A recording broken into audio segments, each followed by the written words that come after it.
não falasse do assunto porque estimulava as pessoas ou dava uma ideia para as pessoas cometer o suicídio. Os anos foram passando, as pesquisas foram sendo feitas e precisa falar sim, porque a maneira que a gente tem de entender a dor do outro, como que o outro está pensando e para a gente ter uma intervenção eficiente para ajudar a pessoa que está precisando naquele momento. Então, o que mostra não vamos mostrar cenas, em reportagens, por exemplo, as cenas dos suicídios, a maneira que a pessoa arquitetou aquilo. Então, há jornais também, embora eles borrem a imagem, eles mostram como aquilo foi feito. E é importante que a gente foque no que a gente vai fazer para valorizar a vida. Então, a primeira frase do primeiro slide, eu estou afirmando, eu como os livros de Allan Kardec. Você é daqueles que nasceu para viver. Mesmo porque somos espíritos imortais. E o que vai partir, o que vai perder a vida, vai ser o corpo carnal. Nós não. Bom, não existe uma única causa, uma única razão para o suicídio. Ele é um composto bem complicado. Por que uma pessoa chega a perder totalmente o interesse pela vida, a adoecer e achar que nada pode ser feito, ninguém pode ajudar ou a coisa não pode melhorar, Então são várias interações. Então tem os fatores biológicos, que são as doenças mentais, são os genéticos, que algumas coisas nós herdamos. A depressão, ela tem vários tipos. Uma delas é herdada também pelos pais. Mas nós temos a sazonal, que são daqueles lugares que não tem muita luz solar, daqueles países muito frios, que os dias são bem curtos, as noites longas. Tanto que quem tem depressão sabe que um dos piores horários é imediatamente quando acorda, quando o sol pode estar lá em cima, mas dentro do quarto que está o silêncio ou está escuro, e ao entardecer, deu 6 e pouco, o sol começou a fugir, são os 2 horários de pico que o depressivo se sente muito mal, angustiado, sozinho. Eles escrevem com um aperto no peito, uma angústia, um aperto na garganta. Então, os psicológicos, a ansiedade, os traumas que tem, a convivência com a família, o problema no trabalho, tudo isso acontece. Os culturais, os ambientais, assim, o ambiente que vive, a intervenção que a gente tem de cada um deles, a cultura daquele país ou a cultura daquele lugar, ou como foi criado, se aquela família era muito enérgica, se aquela família era muito livre, que todo mundo precisa de um norte, A gente precisa de um equilíbrio em absolutamente tudo. A alimentação precisa ser equilibrada, a quantidade de exercício físico tem que ser equilibrada, Até mesmo a religião, que é uma coisa que nós espíritas gostamos, encontramos uma tranquilidade, encontramos calma, encontramos luz, esperança, a gente tem que saber dividir entre o trabalho, tem que saber dividir entre a família, tudo tem bom senso e ponderação. E às vezes, nos ambientes que nós somos criados ou pelas famílias, difícil ter essa ordem que nos proporciona segurança enquanto crianças, enquanto adolescentes. Mas também nós temos que pensar que somos espíritos velhos e que não somos, só temos um corpinho pequeno, porque a espiritualidade sabe que nós, como cuidadores, ficamos mais fragilizados como vendo criança, aquele serzinho pequenininho, indefeso. Então o adulto fica mais afetuoso e cuida daquela criança pequena, mas aquilo também é um espírito antigo que traz consigo marcas e marcas das reencarnações. Bom, 1 milhão de pessoas suicidam-se por ano no mundo.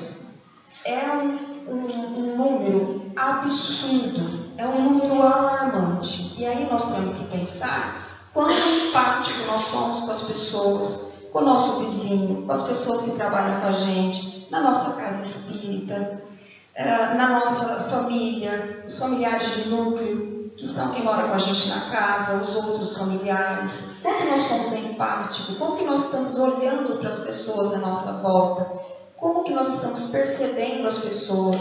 Se a gente não está fechado só nos nossos sofrimentos, só nas nossas angústias, né? Porque é um número alarmante de pessoas que morrem por ano pensando que isso é o que concretiza, fora as tentativas, fora o que não é calculado para colocar nas tabelas da Organização Mundial da Saúde, tanto no Brasil quanto nos outros países. É um número absurdo. A cada 40 segundos uma pessoa morre. Então, se nós ficarmos aqui falando 1 hora, né, e estudando sobre o tema, mais ou menos 90 pessoas vão falecer no final da palestra, no final da nossa reunião. No mundo, 40 segundos. No Brasil, são 45, a medida da Organização Mundial da Saúde. É um número alarmante também. É um caso de saúde pública, que a gente tem que tomar cuidado, tem que estar voltado para soluções para isso. Então, a cada 3 segundos, uma pessoa tenta tirar a própria vida. Aí, de novo, pensando mais ou menos em 1 hora, damos 183 pessoas que vão tentar, no tempo que nós estamos aqui discutindo esse assunto. Então, é uma coisa que a gente não pode ficar falando para as pessoas. É falta de Deus, não tem fé, não tem amor no coração. Esse tipo de coisa não ajuda quem está pensando em tirar a própria vida. Não dá esperança, não dá um pensamento diferente para que ele possa ter um ânimo que ele fique impulsionado, motivado para lutar pela vida dele, né? Então, a idade mundial, né, é entre 15 e 35 anos. No Brasil, é entre 19 a 45 anos. De qualquer forma, é uma faixa que nós deveríamos estar muito ativos, estudando, trabalhando, constituindo família e cuidando do nosso futuro. Então, a faixa que nós deveríamos estar mais ativos a cuidar de um futuro, a prosperar, é a faixa que mais as pessoas atentam contra a própria vida. Então, é uma das 3 maiores causas de morte no Brasil. Então, a gente tem acidentes, a gente tem problemas cardiovasculares, né? E tem acidente de trânsito, e ainda assim o suicídio é uma da 3ª causa, pensando que nós estamos causando isso na nossa vida. Bom, é um sério impacto. Cada pessoa que se suicida, no mínimo em 6 pessoas. Nós vamos pensar na esposa, no marido, nos filhos, nos vizinhos, nos amigos, os pais, os parentes, as pessoas com quem trabalham. Quando alguém tira a própria vida, é uma tristeza mesmo para quem a gente não conhece. E faz algumas reflexões, por que será que aquilo acontece? E são várias formas, são várias razões. Isso também é um impacto negativo, psicológico, para quem conheceu a pessoa, para quem não conheceu, social, financeiro, familiar na comunidade. Há uma perda. Muitas vezes a pessoa era amigo de família, a pessoa era vista como uma pessoa alegre, contente. Outras pessoas que gostavam da companhia, compartilhavam das ideias, também se sentem motivados. Dentro do quadro geral, na cidade, é uma coisa que comove todos. O sofrimento que causa para alguém que está em luto, nós consideramos normal até 3 anos. Agora você imagine alguém que perdeu alguém dessa forma. O luto, de uma forma geral, entristece, tira a vontade de manter o ritmo da vida, de ficar produtivo no nosso trabalho, de exercer a nossa função como mãe, como educadores. De qualquer forma, o luto nos tira de sintonia com a nossa vida e para com aquela sequência natural da vida que nós tínhamos. Agora imagina quando o luto é causado por alguém que tirou a sua vida. Não foi um acidente, não foi uma doença, não foi uma fatalidade, mas a pessoa quis. Então, aquele indivíduo que está pensando em retirar a vida, ou que tem a vontade, que acha que não está tendo uma outra solução, ele tem que refletir que ele acha que se ele saísse daquela família, daquele trabalho, daquela comunidade, nada aconteceria, mas ele afeta diretamente as pessoas. Fica uma marca para o resto da vida em todas aquelas pessoas mais próximas que o amavam, que o conheciam. Quando a gente está nesse estado depressivo, ansioso, mais para frente tem um slide que eu vou abordar melhor as questões mentais, nós achamos que somos inúteis, que não compartilhamos nada, que não acrescentamos nada. Então a pessoa tem que ver que ela tem função sim, importante sim, é amada sim, e que as dificuldades têm soluções, as dificuldades passarão. Mas nós temos a mania assim, ou a coisa é do nosso jeito ou não é nada. A gente quer fazer alguma coisa, a gente quer fazer do nosso jeito, a gente quer fazer no nosso tempo. E muitas vezes não acontece assim, né?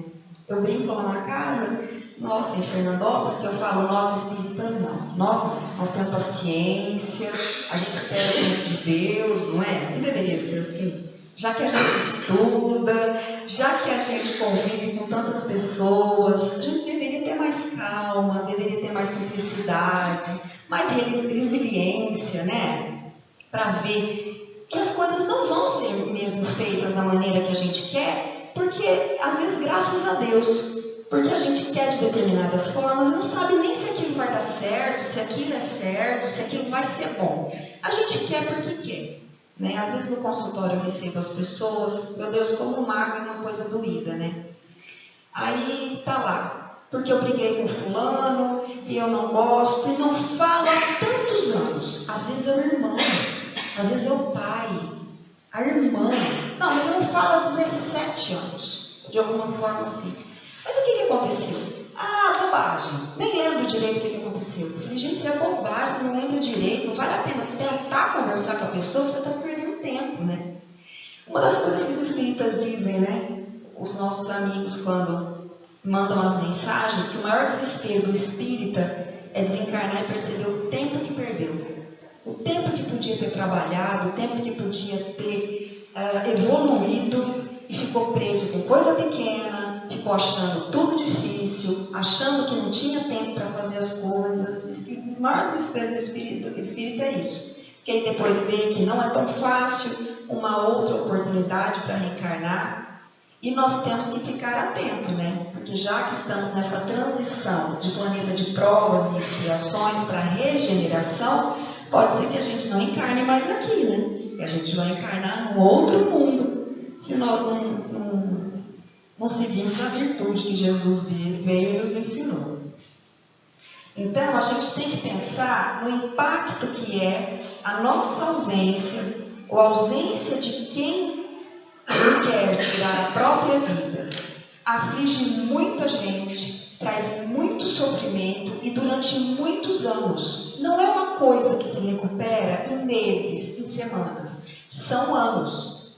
E muitas vezes as pessoas que conviviam intimamente com a pessoa não volta a ter a mesma história, o mesmo ritmo de vida. Fica uma marca muito doída. Porque quando a gente perde alguém, a idade está muito avançada, estava muito doente, né? É mais fácil de aceitar. As coisas são mais devagar. Não que não dói, não que nós não fiquemos tristes. Mesmo nós sabendo que essa separação é temporária. Depois vamos nos ver, vamos nos encontrar. Mas mesmo assim é doído. Agora imagina quando é de uma forma bruta. Vocês devem ter aqui no centro também a experiência dos espíritos suicidas que vêm e dão mensagem, né, que dão o seu testemunho nas reuniões mediúnicas, eles dizendo assim, que estão muito arrependidos, que estão sentindo aquele sofrimento repetidamente da forma do que ele fez, dependendo do que ele fez com o corpo dele, eles ficam revendo séculos, anos, né? Aquela forma que ele interrompeu a vida num desespero enorme. E eles dizem assim, que aquele problema, que foi a gota d'água, que fez com que ele tivesse aquela atitude de tirar a própria vida, imediatamente após fazer aquele ato, eles pensam numa solução para aquilo que eles achavam que não tinha solução. Muitos deles deram a comunicação dizendo que assim que eles viram que não tinha mais o que ser feito, que eles fizeram aquele ato impensado, eles pensaram numa solução para aqueles problemas que eles julgavam tão grande e que como se eles não tivessem mais recurso. Bom, transtornos mentais. É claro que muitas vezes nós temos um descontrole do raciocínio, da funcionalidade do cérebro, dos hormônios, né, dos receptores neurológicos, para a gente pensar que não tem como, não tem solução de ficar desanimado, de ficar muito triste e não escutar o argumento das pessoas que estão em volta. Bom, a depressão, de uma forma geral, ela tira a vontade de viver, porque aquilo que você gostava, você para de gostar, você come muito, você para de comer, você dorme muito, você tem insônia. Dormir mal é uma coisa que a gente tinha que tomar um cuidado muito grande na vida da gente. Bom, sono, assim, poucas horas de sono nos traz dificuldade de atenção e concentração, aumenta a irritabilidade e dá um estado de cansaço que a gente não consegue raciocinar normalmente e fica difícil de lidar com as pessoas que estão privadas do sono. Então, o sono é mais importante do que a gente pensa. Então, a criança tem que dormir cedo para aprender na escola, nós temos que dormir mais cedo e ter aquela quantidade boa de horas de sono para a gente render no trabalho, né? E a debilidade física, cansaço mesmo, mental e físico, por falta de sono, atrapalha mais do que a gente pensa no dia a dia. Às vezes até um estado de desânimo. Bom, as depressões têm várias, como eu disse para vocês, que elas trazem mais ou menos, a grosso modo, assim, esses sintomas. Perder a vontade, o prazer naquilo que gostava, parou de fazer aquilo que fazia bem, aquilo que resolvia rapidinho, que era o trabalho, fica muito difícil de fazer, os lugares ficam muito difíceis de ir, a pessoa começa a se isolar. Tem uma tristeza, mas não sabe, muitas vezes pontuar o que é. Então ela procura cada vez ficar mais sozinha, ela procura lugares com menos barulho. Se deixar, fica trancadinha dentro do quarto escuro e em silêncio. E é um movimento que a gente tem que fazer o contrário, de sair, de buscar ajuda, de conversar com as pessoas, procurar psiquiatra, porque muitas vezes a gente precisa dos medicamentos para nos auxiliar.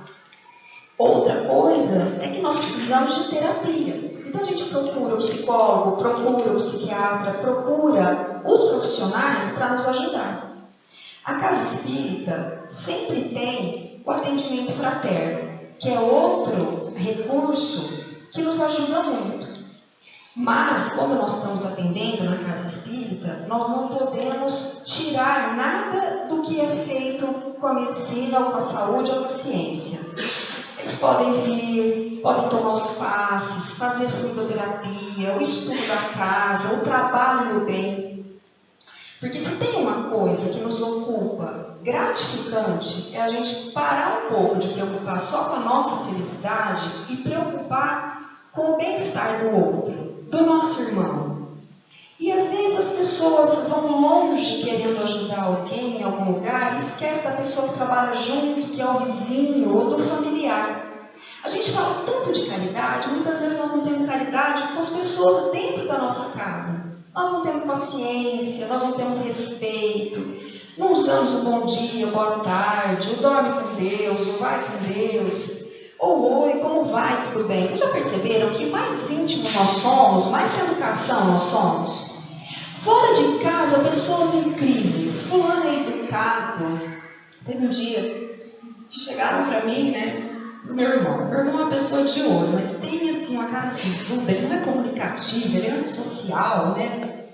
E aí uma moça chegou, que era mãe de um amigo dele, e falou: nossa, conheci seu irmão. Pensei, vixe, mas é uma graça de menino. Falei: ah, não conheci, não é possível. Tão educado, pensei: aonde? Minha mãe chega de santificação o dia inteiro, né? Mas que gracinha, prestativo. Pensei: gente, não é. Eu vou perguntar quem é. Não é, pode ser meu irmão não leva a gente na esquina. Ele fala que demora, que tem coisa para fazer, eu não penso nada.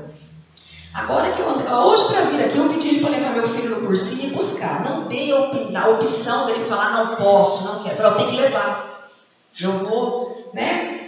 O seu Grego e a dona Rosa fizeram a caridade de me trazer e você vai levar ele para mim no cursinho e vai buscar, né? Então, muito obrigado, beijo, fica com Deus. Eu não tenho nem o tempo dele falar para mim: não posso. Quer dizer, dá uma brecha e ele te dá uma desculpa porque ele não vai fazer. Então, eu pensei: gente, mas que doce de rapaz que é a mulher, né? Falei: que bom, não é? Falei: mas não é a pessoa que fica dentro de casa. Não é a pessoa que a gente conhece. Então nós somos corteses lá fora, somos educados, né? E dentro de casa a gente esquece o básico. Bom, os transtornos de personalidade antissociais, o borderline é aquele que está no limite entre adoecer, ele não está bem, ele já está crise num espaço assim, ele já está depressivo, ansioso, né? Mas ele está no limite para adoecer mais. Ele já está no limite precisando de mais ajuda, que ele vai descompensar o quadro dele, vai precisar de mais atenção. Bom, os traços de impulsividade, agressividade e alteração de humor. O impulsivo, eu vou explicar daqui um pouquinho melhor, mas assim, são todas reações explosivas, ruins, né? São sinais que a pessoa não está bem. Bom, o álcool e o abuso de substâncias. Agora esses meninos têm esse narguilé, um monte de tipo de droga. O álcool é um problema enorme. Por quê? Porque não deixa que nós consigamos raciocinar de maneira equilibrada. Então, para algumas pessoas, de forma geral, o que essas substâncias fazem? Nos deixam muito corajosos, perdemos o medo, que na verdade nós perdemos o juízo e a responsabilidade. Não ligamos para quem está perto, não nos importamos com o sentimento de que quem está por perto. E a pessoa fica muito irresponsável. Se ela estiver depressiva numa situação dessa, ela pode ver o quadro pior do que ela já estava. E aí, diante do uso dessas substâncias, vamos dizer que a razão, o freio, né, parece que perde totalmente. E aí acha que essas atitudes de atentar contra a própria vida é banal. A esquizofrenia é um quadro bem complicado porque tem alucinações, né, visuais, táteis, auditivas. Então, essas alucinações, eles ouvem coisas que não tem ninguém dizendo, sentem, podem sentir bichos andando pelo corpo, veem estruturas que não existem, animais, ou tudo causa um medo. Então, às vezes, eles reagem à realidade como se estivessem se protegendo porque estão com medo, mas estão tendo só o perigo e aquilo só está dentro da cabeça. Na verdade, não existe, né? Que é um pouquinho diferente do delírio, porque o delírio ele precisa de algo real para, vamos dizer, iniciar o pensamento. Vamos dizer assim, que o seu João está ali no fundo, ele está conversando, e eu falo: eu tenho certeza que o seu João está falando mal de mim. É de mim, porque ele não gosta de mim, porque ele fala mal de mim em todos os lugares. Então eu preciso de um dado da realidade para distorcer a realidade. A alucinação não tem nada de realidade, eu vejo tudo criado na minha mente. É muito sucinto uma coisa da outra, mas de qualquer forma, desequilibra o indivíduo e faz com que ele tenha uma leitura errada da realidade e ele reage contra essa realidade que sempre dá medo, angústia, e ele tenta fugir ou fazer alguma coisa para se livrar disso e pode se machucar. Por isso que precisa muito do remédio, e precisa da terapia, e precisa do apoio da família para ver que está acontecendo isso. Dos amigos, porque às vezes a pessoa mora sozinha, às vezes ela passa mais horas com a gente no trabalho do que com a família dela. Você vê ela de final de semana no trabalho ou no centro, às vezes ela não tem um relacionamento bom com a família, mas no centro ela se dedica um pouco mais, alguém tem um pouco mais de liberdade de chegar e falar alguma coisa para ela. A gente tem que pensar em tudo isso. Os transtornos mentais orgânicos, Alzheimer, demência, então assim, tem algo neurológico na estrutura cerebral que está tendo um problema, tem um mau funcionamento. Do mesmo jeito que o coração às vezes não funciona bem, o cérebro, o rim, a coluna, o cérebro é mais um órgão bem complicadinho e muitas coisas podem dar essas alterações. Bom, quando a pessoa tem uma doença física e ela está prevendo alguma coisa ruim, ela está antecipando tragédias, ela pode perder a força de viver, não quer tomar os remédios, não quer fazer o tratamento, porque ela acredita naquele ponto que não tem mais jeito. Precisa de extremo cuidado, porque ela pode abreviar a vida dela. Então, se ela acha que não tem mais jeito, ela tem medo do que ela pode estar passando no futuro, e ou ela não quer que os familiares a vejam em determinada situação. E aí ela fica mais debilitada. É outro quadro que requer muito cuidado. Para vocês terem ideia, queimados nas unidades hospitalares, quando eles deprimem, normalmente vêm a falecer, porque eles param de reagir. Eles se entregam de uma forma que as infecções parecem que chegam mais rápido, os remédios parecem que não funcionam tão bem, e eles ficam debilitados emocionalmente, extremamente fragilizados. Então, todo mundo que tem uma reação positiva, uma reação de enfrentamento diante das dificuldades, o sucesso é maior. Porque o pensamento gera atitude, que gera comportamento. Primeiro precisa mudar. Fé é uma coisa maravilhosa. A fé nos traz a esperança. A fé nos traz que algo de bom vai acontecer.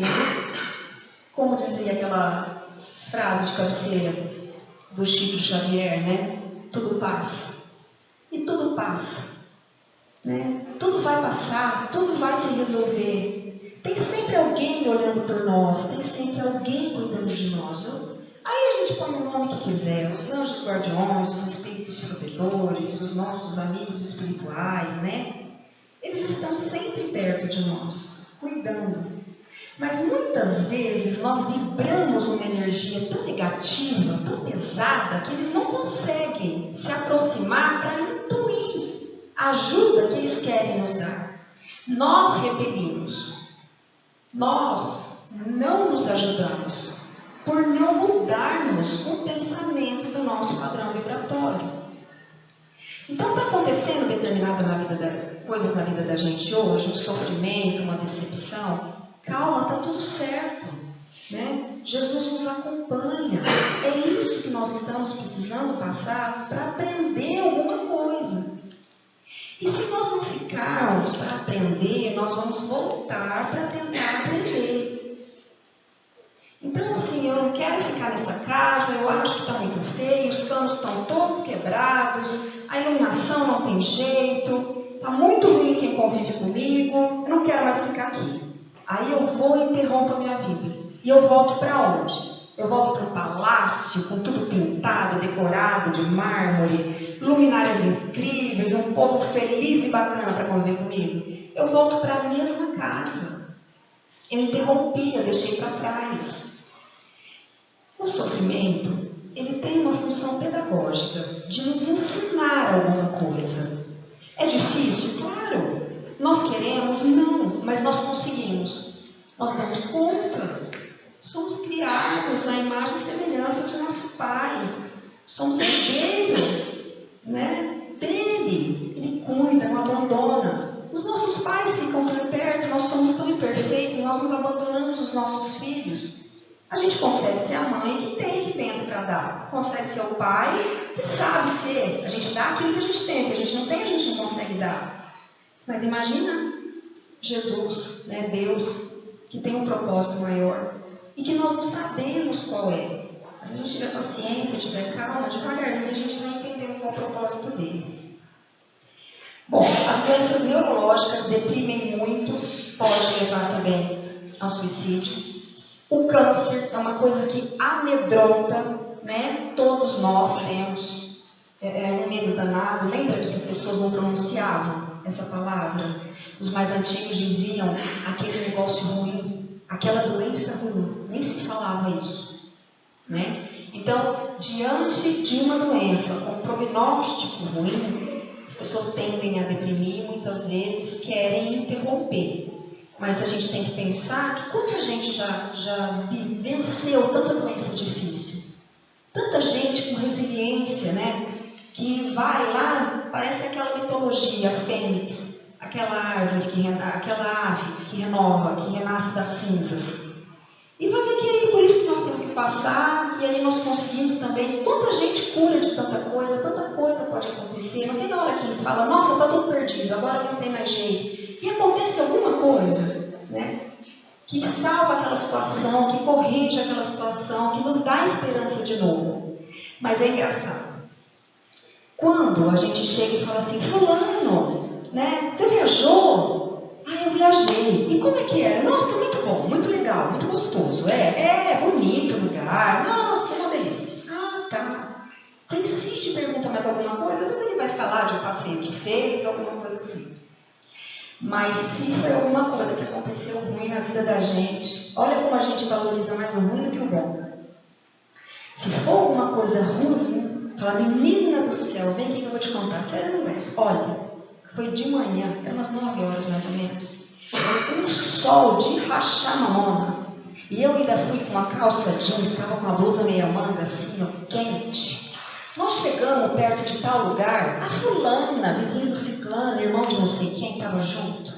Nossa, aí fulano chegou e começou a discutir. Nós damos detalhes incríveis de coisas ruins. Mas a gente não senta à tarde na frente da casa da gente, ou no pátio, e olha para o céu e vê o vento das árvores, que aqui, nossa, tudo abafado, o vento que vem é uma dádiva, Uma coisa maravilhosa. A gente não olha que está bem de saúde, que o filho foi para a escola e voltou, graças a Deus, que está empregado, ganha lá bem, mas o dinheiro dá para aquilo que precisa. Nós também temos um problema de colocar o necessário e supérfluo, Nós vivemos com muito menos, mas a casa vive abarrotada de coisa que não tem nem lugar para guardar. E um cartão de crédito que mata a gente passa cartão, passa no crédito, divide não sei quantas vezes. Nós não precisamos da metade das coisas que nós temos e que nós queremos consumir. Se a gente fizer a perguntinha, eu preciso? A primeira pergunta, eu preciso? Eu vou usar? Eu posso comprar? 70% da coisa a gente não leva. Mas a gente não faz isso. E dá prioridades para o que não é prioritário. Sofremos por aquilo que não temos, é difícil, é ruim, e tem a inveja de quem tem, e a gente causa dor e sofrimento para nós mesmos. Então, quando a gente for a um lugar, tiver a oportunidade de um passeio, presta atenção onde vocês estão, o vento, o cheiro, a semblante das pessoas agradáveis, Fala o quanto ama, explica o tanto que foi bom, agradece aquele encontro, Seja onde a gente for, presta atenção em tudo que estava gostoso para guardar uma imagem mental positiva. Não para aguentar e guardar uma negativa.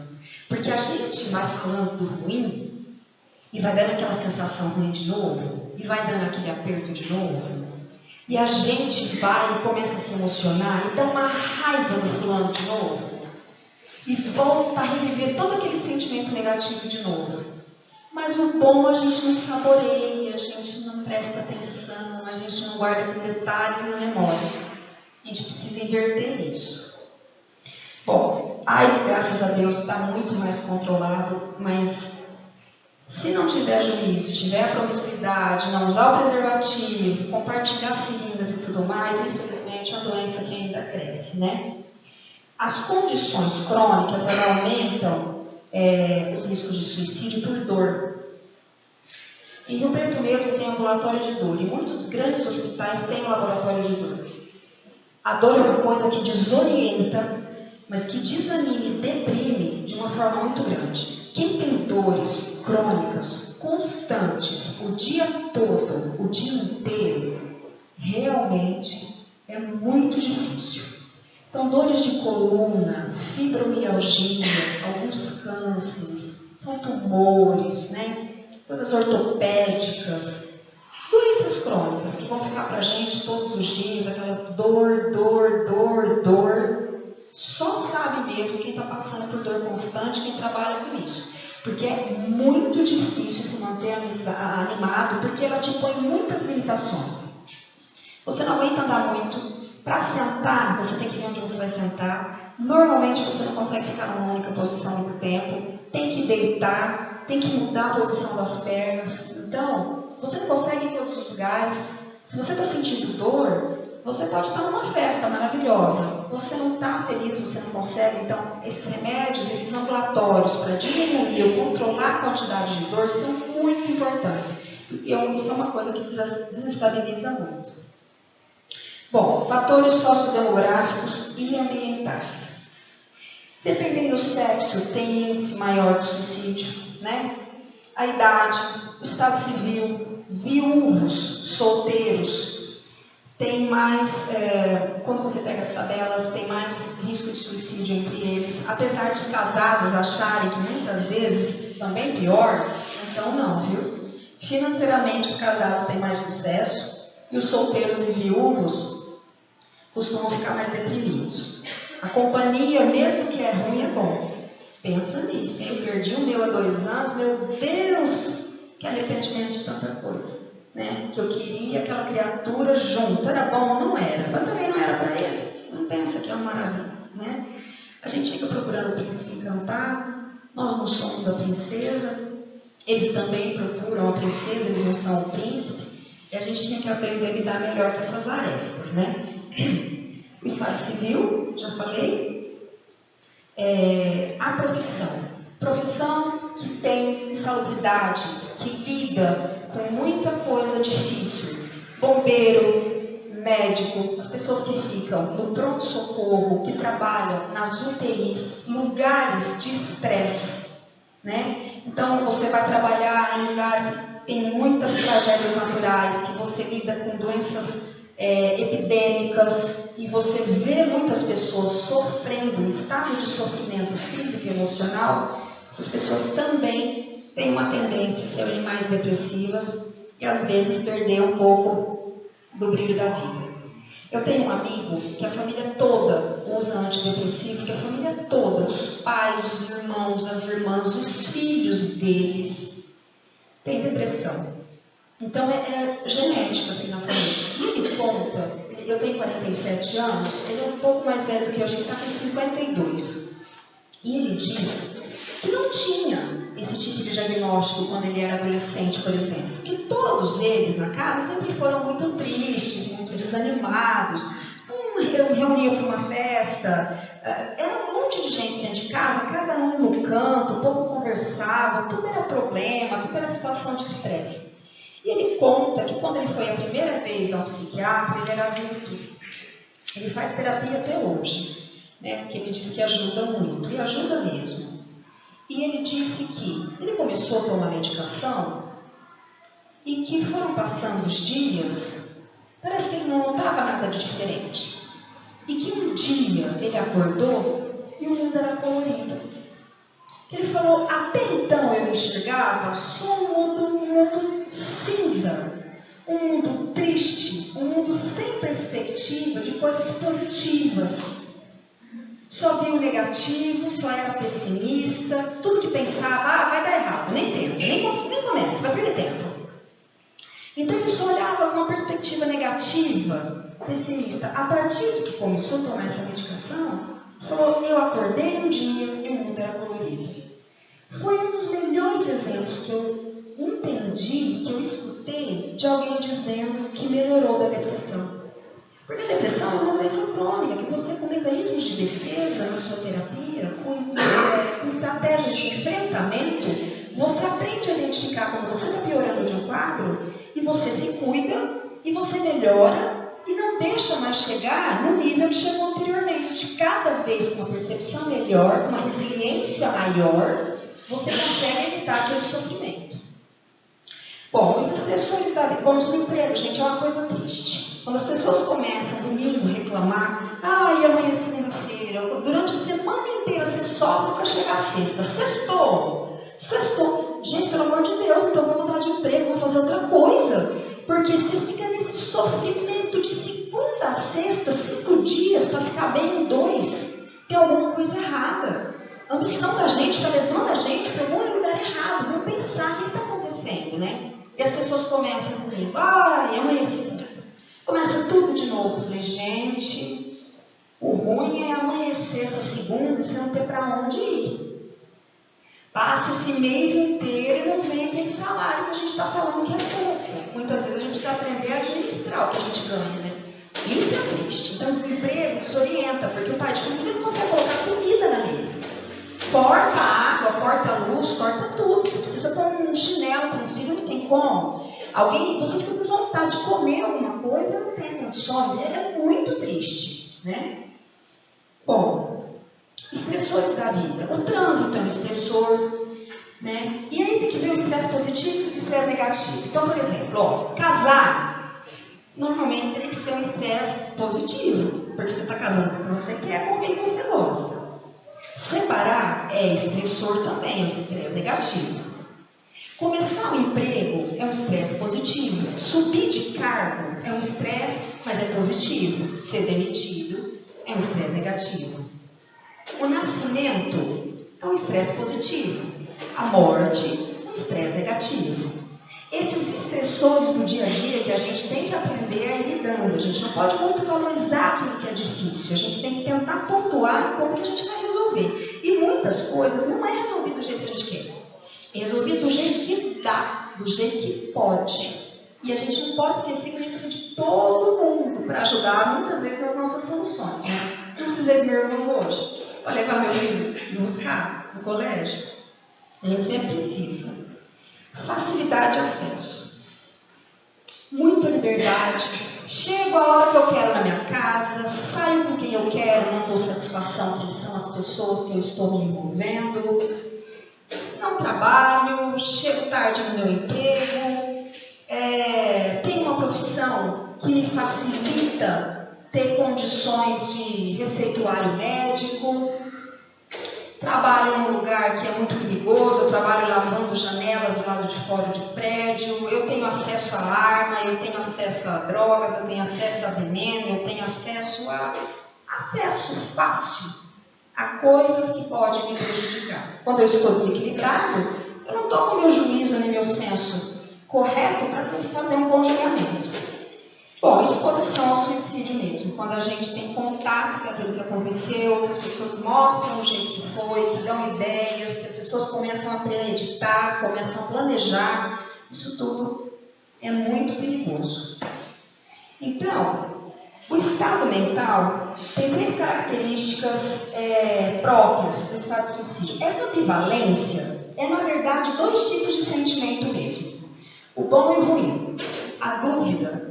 O que é gostoso e o que é ruim. A pessoa fica assim, isso aqui é uma droga, mas isso aqui é bom. Tem essa fulana que eu gosto, mas tem esse plano que me detesta. Eles ficam nessa angústia para decidir se a vida é boa ou se a vida é ruim. Que isso aqui é ruim, mas isso aqui é bom. A angústia da decisão faz com que eles fiquem insensíveis e aquilo perca a importância e eles tomam qualquer decisão, não o que é certo, mas para se livrar daquele sentimento angustiante. Por isso que essa ambivalência, se a gente não está no equilíbrio, procure alguém para conversar, procure um profissional. Se está te trazendo angústia muito grande, está atrapalhando o seu cotidiano, o seu trabalho, a sua convivência familiar, procure ajuda, porque você está supervalorizando alguma coisa que não é tão importante. Isso vai atrapalhar o seu desenvolvimento, você está precisando de ajuda, né? Então, sabe aquela que às vezes a gente pede e precisa da resposta de alguém para alguma coisa? No fim a gente está tão angustiado que a gente fala, olha, eu não quero nem saber se pode, se não pode, eu quero só saber mesmo a notícia, para parar com essa angústia, para decidir. É mais ou menos isso. A impulsividade é a total falta de pensamento, de responsabilidade, de permanência. Vai e faz, como se fosse um capricho, como se fosse uma coisa impensada, como se tivesse insensível. É um perigo nesses momentos tomar as atitudes negativas também. A rigidez. É assim? Não vai melhorar? Eu sou assim. Eu penso assim. Não tem outro jeito, ninguém me convence do contrário. Esse tipo de frase leva a gente para trás, mas lá no pré-histórico do dinossauro. Pessoas com essa rigidez, com essa teimosia, sofrem muito e causam sofrimentos ao outro. Mas como que você conversa com uma pessoa que tem essa negatividade, que ela não aceita ouvir se o outro pode ou não pode ter o mínimo de razão? Porque a maturidade, a inteligência, a gente vai obtendo isso. Ouvir o que a outra pessoa está falando, que nem tudo que as pessoas falam é para nos irritar, para implicar com a gente. Às vezes as pessoas estão falando e têm razão. Pode ter uma boa ideia, pode ser uma boa solução. Vamos tentar de uma outra forma.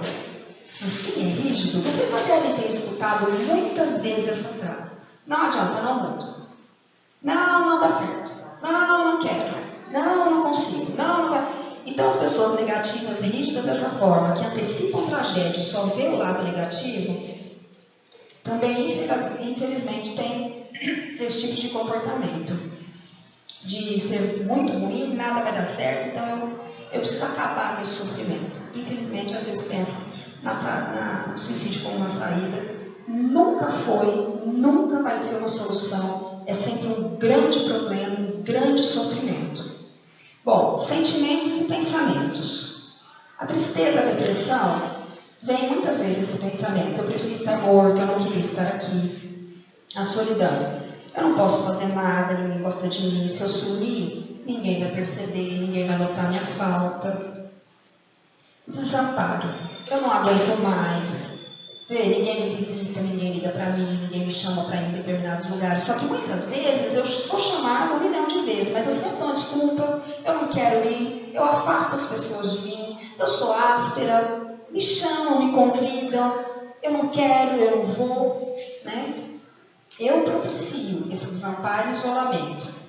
Desesperança. Eu sou um perdedor, eu só atrapalho, as coisas nunca dão certo para mim, minha vida inteira foi desse jeito, eu não tenho sorte, me perseguem. A gente não é vítima do mundo, tem que tomar cuidado, quais são os nossos comportamentos que estão levando a acontecer isso na vida da gente. Bom, a autodesvalorização também, né? Todo mundo vai ficar melhor que mim. Eu não faço nada de importante, de interessante. Para que eu sirvo? O que eu faço? Arruma qualquer pessoa para trabalhar nisso. Às vezes a gente fala até para a mamãe, fala, pelo amor de Deus, você só tem teu filho, você já imaginou? Minha mãe cuida, ele nem gosta de mim, ele fica bem lá com a minha irmã. Bom, como que eu posso ajudar essa pessoa que tem risco de suicídio? É ouvir. Ache um lugar adequado, tranquilo, sem barulho, que alguém não vai ficar interrompendo o tempo inteiro e propicia para ela uma conversa tranquila com privacidade. Fulano, vem aqui. que está acontecendo? O que você está sentindo? Confia, fale em mim, estou preocupado com você, gosto tanto de você, estou te percebendo angustiado, triste. Fala, tem alguma coisa que eu posso te ajudar? Escutem. Escutem, porque ela falando, ela elabora muita coisa dentro da cabeça dela e vocês vão pegar ganchos dela do que é que você pode ajudar, para quem que você vai pedir ajuda, para onde você vai orientar. Presta atenção. É igual alguém que chega muito bravo perto da gente, começa a discutir conosco, nos acusar de alguma coisa, aquelas pessoas enraivecidas que você percebe que, nossa, está papulando o pescoço da gente. Deixa eu falar. Deixa eu falar. Ela vai dar corda para vocês colocarem rédea nelas, porque a pessoa no descontrole, ela vai falando de um assunto, ela muda para o outro, que ela fala nada a ver, ela te ofende, mas deixa eu falar, que ela vai te dar um gancho para você colocar rédea, para ela parar com aquilo. Bom, reservar o tempo necessário é o seguinte: se você vai ouvir alguém que está mal, alguém que está pensando, que verbalizou sobre morte alguma coisa, você tem que ter tempo sim. Você não pode olhar para a pessoa e ficar olhando no relógio, puxa o celular, avisa para ela que está no seu horário de almoço, você tem que ir para casa, não. Você chamou para conversar. Às vezes você vai salvar uma vida, escutando ela. Então tem que ter tempo. Você não vai colocar prazo, não, fala rapidinho. Não, mas isso é bobagem. Não, mas você está falando, não, eu já entendi. Não pode interromper, tem que escutar tudo, porque ela vai te dar a ferramenta com que você vai ajudar. Bom, o mais importante é ouvir. Bom, como não devemos fazer? Quando a pessoa está falando, a gente interrompeu o que ela está falando. A pessoa fala uma coisa, a gente argumenta contra. Ela fala mais uma frase, a gente argumenta e fica interrompendo. Ela para de falar, porque não adianta, tudo que ela está falando você está dando contra. Mesmo que você estiver certo, que você estiver no intuito de ajudar, escute. Não fique parando, cortando o outro enquanto ele estiver falando. Bom, ficar chocado quando a pessoa está falando. Vocês até ficam, mas não pode demonstrar. E a gente estatala o olho, abre a boca, minha Nossa Senhora, meu Deus do céu, pelo amor de Deus. Pronto, você só está dando dica que a coisa está muito ruim, pode ser que ela também não consiga te expressar mais nada, de se sentir à vontade. Também não pode ficar expressando. Outra coisa, se ela começar a falar, você começa a chorar. Segura, enche o olho de lágrima, segura, espera, calma, você está amparando. Se você não tem preparo para isso, chama alguém que você acha que está em condições, que é mais equilibrado para proporcionar isso. Bom, dizer que está ocupado, agora eu estou ocupado, eu te chamei para conversar, mas agora eu estou ocupado, depois você vem, depois pode ser tarde, amanhã pode não dar tempo, né? Então assim, aqui está dizendo tratar o paciente de maneira, coloca uma situação de inferioridade, mas pode ser o amigo, pode ser a pessoa que for. Ah, você é burro, inconsequente, egoísta, você não está vendo, você também não pensa. Se você começar a ofender diante do argumento dela, ela também vai parar e pode desanimar, né? Comentários invasivos e pouco claros é dizer assim, você sabe, né, o que eu penso disso? Não, muitas vezes ela não sabe, você tem que verbalizar, você tem que dizer tudo que você está pensando, porque ela não sabe tudo que está na sua cabeça. Não sei, já teve dia que eu ouvi uma conversa, não vou nem tocar nesse assunto que vai complicar mais. Não faça isso, não coloque dúvidas. Se você começar um assunto, você expressa ele inteiro. E pense se esse assunto é positivo, que vai animar. Bom, e perguntas indiscretas, né? Que tem perguntas que a gente faz que não precisa, não vai ajudar. Não tem necessidade, mas a gente faz por curiosidade também. A gente precisa ficar atento nisso, porque constrange o outro. Bom, oferecer esse apoio emocional, né? Quanto mais abertamente a pessoa fala sobre a perda, o isolamento, desvalorização e turbulência emocional, cede o indivíduo, assim como pode se tornar reflexivo, podendo revogar a decisão de morrer e tomar a decisão de viver a partir daquela conversa que teve com você. De repente vai ser ali que ele vai aceitar o tratamento, que ele vai procurar ajuda, que ele vai recorrer a um familiar, a um amigo, para pedir socorro. Bom, fazer um contrato verbal com uma pessoa é extremamente importante. Ela tem que sair dali, daquela conversa com você, pelo menos garantindo para você que hoje ela não vai fazer nada. Para dar tempo de você socorrer, de você buscar ajuda, de você pedir para um amigo, chamar um profissional para acudir. Então, você tem que conseguir, verbalmente da boca dela, um contrato de compromisso emocional com você, que hoje ela não vai fazer nada. Para dar tempo de você acudir, de você socorrer, de você pedir ajuda para outra pessoa, você mesmo tentar ajudar. Se você é um profissional da área, se você conhece alguém, o recurso que você tem. Então é muito importante, porque eles falam, sabe?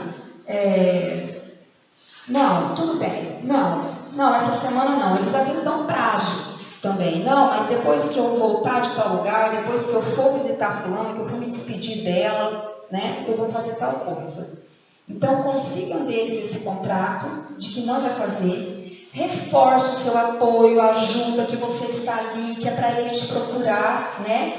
Agora, pessoas que dizem que vão suicidar não podem ficar sozinhas. Não pode correr o risco de ficar sozinha. E muitas vezes o psiquiatra vai optar pela internação, né, para salvar a vida e conter o risco físico que a pessoa está correndo. Bom, focalize nessas forças positivas, diga de esperança, do ponto de vista. Nós que somos, que temos a religião, que temos essa doutrina maravilhosa, explicarmos também os pontos esclarecedores de Jesus, de todo o amparo espiritual que temos, busquemos na nossa casa o atendimento fraterno, né? Vamos falar do problema anteriores que foram resolvidos. Você já não passou por outra dificuldade, por outra coisa difícil? Tua família já não enfrentou outra situação complicada? Vocês não conseguiram sobreviver, não conseguiram passar por isso, não teve êxito? Olha, passa, é uma dor tão grande, é uma dificuldade tão grande. Você vê como melhora, como tudo tem jeito. Sempre do lado positivo, otimista, né? E aí encaminhar a pessoa para um profissional de saúde, o médico, o psicólogo, né, o neurologista, e assim, não fique muito tempo sem falar com essa pessoa, não fique muito tempo sem encontrar com essa pessoa, mesmo depois que ela já foi acolhida e amparada pelo profissional da saúde, com a família dela, né? Mantenha sempre esse contato para ela saber que você está ligado e que é verdade aquilo que você falou para ela, que ela podia te procurar mesmo, que você se importa com ela, que você ama, que você quer ajudar. Bom, a fonte desse pequeno estudo, né, é um caderninho mesmo da Organização Mundial de Saúde para a prevenção de suicídio. E assim, o Centro de Valorização da Vida, que é o CVV, ele ajuda muito. Outro dia uma moça postou, disse, não adianta ligar, eu estava desesperada, eu liguei 3 horas da manhã. Gente, 24 horas é muito complicado. Uma coisa do governo, é uma coisa muito cara, é uma coisa muito difícil. Mas assim, eu escuto muito mais relatos de pessoas que procuraram esses telefones, que foram atendidas, que tiveram esperanças, que foi impedido o suicídio por falar. Os números funcionam, as pessoas estão ali e ajudam e colaboram. Aí estão os horários, os dias de atendimento, e o número é 188. Para encerrar, para vocês terem ideias, assim, a cada 100 pessoas, a cada 100 habitantes, 17 têm pensamentos ligados ao suicídio. 5 pessoas, eles planejam. 3 pessoas tentam, e só uma é socorrida. As pessoas que buscam auxílio é muito pouco, os registros que nós temos são muito pouco, esses números são muito maiores. Então, cada um de nós podemos ser um agente de saúde, sabe? Um irmão que Jesus veio tanto nos ensinar e trair o Evangelho, que é um manual de boa conduta, para a gente ajudar e acolher o nosso próximo. Eu não vou entrar em condições, em questão, em relação à obsessão e tudo mais. Faça carta. Isso aí eu acho que precisa de uma palestra só para isso. Muito obrigado. O tema é pesado, espero que não tenha dado muito sono. Eu tenho uma voz meio no mesmo tom. O doutor Descartes fala para mim, grita mais, abaixa mais, eu não dou conta do teatro. E aí, que às vezes dá um sono, eu ainda estou rouca. Obrigada por vocês terem vindo, por vocês terem a paciência, né, de escutar. Eu fico muito agradecida do convite. E partilhe do conhecimento para as outras pessoas. Fiquem mais atentos a quem vive com você, né? A gente sabe que faz o bem e recebe também. Muito obrigada e boa noite.